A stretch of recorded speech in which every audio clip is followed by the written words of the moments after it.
Love,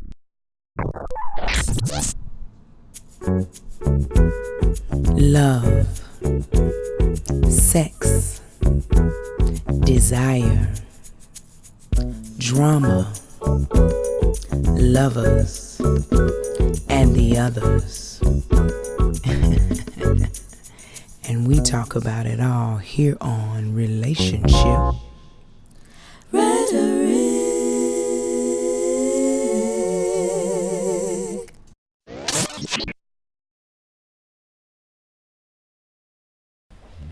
Greetings and welcome to Relationship Rhetoric. I'm your host, Unapologetically Angela, and with us today we have Pamela King of the Still Dating My Spouse Ministry. Welcome to the show. Thank you, hon. Thank you. Pamela's husband is a truck driver. He's a truck driver, so he's not with us today, but she's representing the team well. Yes. We're going to talk about her ministry and talk about how they are holding it down. Yes. So, how was the Still Dating My Spouse Ministry born? It formed out of a NEEN group. And we was part of a NEEN that was about still dating my spouse, but the premise of that was everything marriage related. And when it folded, my husband and I was thinking, we was like, we already do this. We've been dating before we even started dating. That's a whole nother story. And so we realized how important it was to continue the message of dating your spouse in marriage. Don't stop it once you say I do. So that's the reason why Still Dating My Spouse is a force, and we're trying to get that movement going because it's so important. Okay. When did it begin? How long has it been going on? Well, we've been married 18 years. Okay. So unofficially 18 years, but officially it's been going for about 10 years. Okay.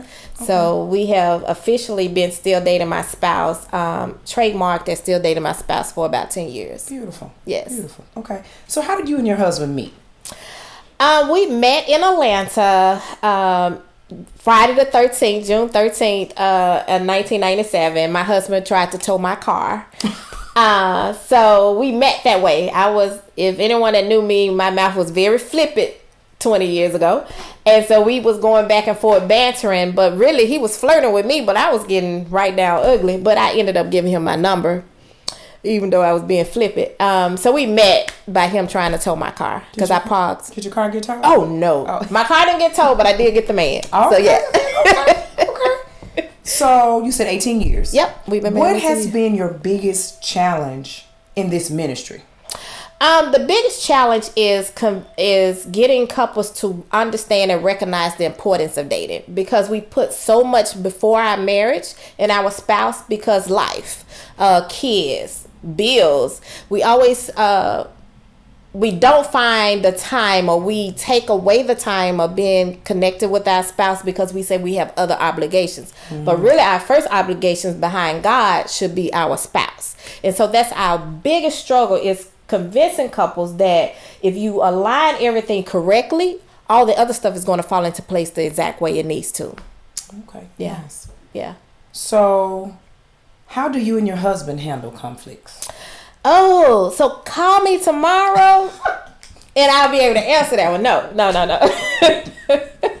We having a little we normally, one of us recognizes that, okay, we too emotionally charged right now. Mm-hmm. So we have to stop. We have to literally stop the conversation, walk away. Sometimes we table it for days, because until you can talk intelligently or talk without all the emotions to get some resolve, mm-hmm. there's no need to even bring the conversation up. So we have to be intentional with it, because when you emotionally invested into something, your idea or your thoughts or your feelings, then you know it's hard to really walk away without getting your point across. Absolutely. But so we consciously make an effort to, voices done got 2 decimals higher. Mm-hmm. Words are getting a little deeper. Mm-hmm. So we make a conscious effort to just table it until we can calmly discuss it, because raising your voice, pointing fingers, or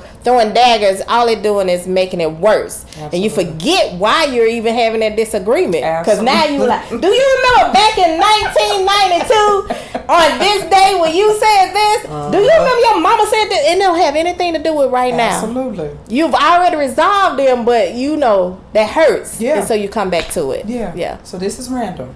How long have you tabled an issue before? How long? We've tabled some good issues for a long time. Actually, we tabled something for a whole year. Wow.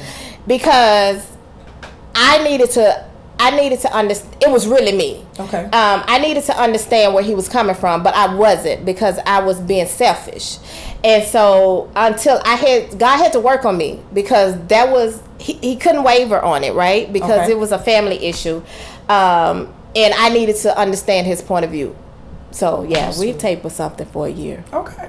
Yeah. Okay. So what has been you and your husband's most memorable date? Our Panama City Beach a couple of years ago, and we went the dune buggy riding and did the motorcycles. I'm real afraid of motorcycles, so that was a big thing for me. But Panama City Beach, Florida, was the best vacation for us. We got away. We didn't know anybody. We didn't. There was nobody to know there, and it was just calm. And we let our hair down, and we did things that we had never done before. It was first for him. It was first for me. So we made those memories. It wasn't like, well, I did this before, so we should do this. Everything we did at Panama City Beach was a first for us. Nice. The restaurants, the adventures, everything was a first. Okay. And so that to me was our best vacation, because neither one of us had been there. Okay. So those was new memories. You know how you do things and you're like, well, I had already, we need to do this because I've already experienced it. But we was able to experience everything that vacation together. So that was my favorite. Beautiful. Yeah. Beautiful. What has been a common speed bump in relationships of couples that you've mentored? Communication, of course, probably knew I was going to say that. But the piece of the communication is understanding, removing your understanding to get your spouse's understanding. I know, right? And because we all have a preconceived idea, our experiences, the way we was brought up, the past relationships we have already formed our opinion how certain things should happen. But on the flip side of that, our spouse has too, right? They have their preconceived, they have their upbringing, the way they saw things, and we have to learn how to remove our idea to understand the way that they're thinking. So that is a big hiccup with a lot of couples, because it's like, well, my mama did this, well, this is the way I saw it, well, because this guy I was with the last time did it just like that, and that has nothing to do with what's happening with you and your spouse right now. It has nothing to do with your marriage, because your marriage is not your mom's marriage, it's not your cousins, your grandmamas, or your friends. It's what you guys are in it to build. So we have to learn how to remove what we already was taught and saw, so that we can build our own. Has that been difficult to convince people to do? It is, because we are conditioned from birth. We're conditioned. I mean, I had to learn that women don't run marriages. Right. It took me a long time to understand that I'm stepping on my husband. And it wasn't until we didn't have a 7-year itch. You know how you hear people talk about once you get past the 7 years, everything is fine. We didn't have a 7 years. We had a 13. Once we hit 13, I thought we was fine and then because we had passed the 7. But when we hit 13, my husband was like, look, I'm not your dad. You're not your mama. I got a say in here. And I'm like, what are you saying? But I had been running everything. Whatever he told the kids, I would come behind it and say something different. I would make decisions without including him. And he went along with it to keep the peace, but it wasn't peace because he was unhappy. It wasn't until he was like, look, we're not your mom and dad. We can't keep operating like this. This is how we need to do it. Blah, blah, blah, blah. So, yeah. It's hard. I was going to say, was it hard? It is, because I've always seen the women in my family runs everything. Mm-hmm. I remember many times mama made decisions, or dad would tell us do something. She's like, no, that ain't how we gonna do this. We gonna do it this, and that. Mm-hmm. And he went along with it, but what I didn't realize is that he went along with it in front of us. But they had a conversation. They had conversations in the back. I didn't know that until my husband had the conversation with me in the back. Nothing changed. Right. Because, Mama ran it. Grandmama ran it. Aunties ran it. But they had them conversations in the back. Ain't that something? Yeah. Tell us of an instance where you had to apply your own advice to your marriage. I'm real strong opinionated. Is that a good word for it? So I have to bite my tongue a whole lot, because I'm one of those that's that's not right. We need to, again, remember, Mama? That's right. We need to do it this way. So I have to really consciously, think it through in my head about the words I'm about to use, and think about how it's going to be received to him, so that I don't step on him and I don't shoot him down instantly. Because words, even though my intentions are good, sometimes how they come out make it seem like I don't trust him, or I'm or what he's thinking is wrong, which is not. It's just not the way I'm thinking. So I have to really pay attention and think about what I'm going to say before I say them. As charged as I am, and I want to make sure everything go right, and I'm supporting him, sometimes I just have to be okay. All right. And I'm in the back of my mind like, Lord, please help me. Please. Lord. Yeah. But it's easy, because because as women, we want to be a fixer. We want our spouse to shine at everything. And just because they're not doing it the way that we would do it, or say it the way that we would say it, doesn't make it wrong. And that's one of the things I have to work on, because it's always more than one way to get somewhere. Absolutely. And my way may not always, it may be the straightest, but it doesn't make it the right way at that moment. Okay. Yeah. Pam, tell us about your National Date Night Week events. So National Date Night Week is a week that we help couples focus strictly on date night. And we do activities, and I give tips on helping couples frame their mind around the importance of date nights. And so during August 28th through September 4th, we encourage couples to at least have one date that week. It doesn't matter how big, how small, it's a fact of you guys being intentional in doing it. And so for my Memphis couples, we're going to have a date night event at Love. Okay. It's strictly for couples. Anybody can be there, but it's going to be tailored for couples. Okay. So you can come out, enjoy live music, food, dancing, and you don't have to worry about coming to a club that your wife may be hit on or your husband may be hit on. We know that it's grown folks, it's grown and sexy, and everybody there is going to be respectful. So we have that on August 29th. Okay. We are doing a Cupcake Cutie is a sponsor, and they're doing a couples night at Cupcake Cutie. And Cupcake Cutie is where you guys can go in and create your own cupcake. Aww. It's they have the base, of course, right, but you get to tell what kind of frosting, whatever else you want on it. So we're having a dessert date night at Cupcake Cutie that week. Any night that you go in, let them know that you're part of National Date Night Week, and they're going to take care of you.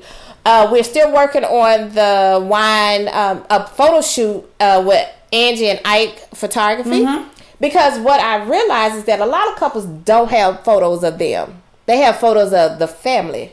But with the little babies, right? The children, everybody else, but they don't have photos of them. Okay. And so we're going to do a fun photo shoot for couples that come out, and they can do however they want it. It could be, nice little setup, or they can do something fun. But it's going to be a photo shoot, and it'll be wine and everything there. So we're doing that, and then we're just going to encourage you to get out and do something new.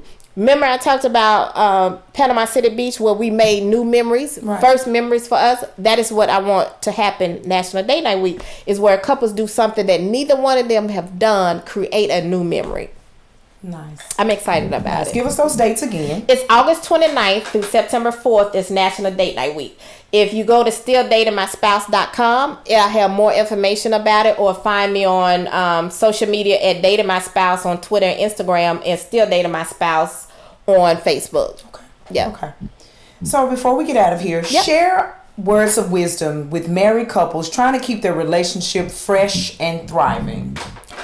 Understand that your spouse is going to grow, because you're going to grow. Every day is a different day, and so there's new experiences. So I expect, or I challenge the couples to embrace the newness of each day. What yesterday was is already gone. Embrace what's happening today. Ask your spouse about their day. Meaning, how can I help you today to be better at who you are? Or how can I alleviate some of the pressure that you're having? And the biggest thing is to listen, appreciate, and do together. Yes. I like it. I like it. Well, there you have it, ladies and gentlemen. The passionate Pamela King of Still Dating My Spouse. Thank you so much. Thank you.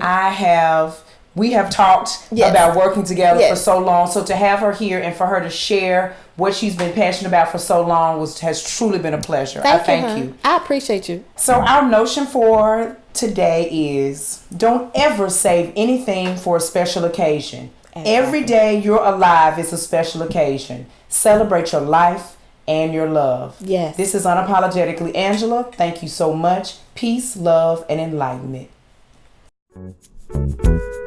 Love, sex, desire, drama, lovers, and the others. And we talk about it all here on Relationship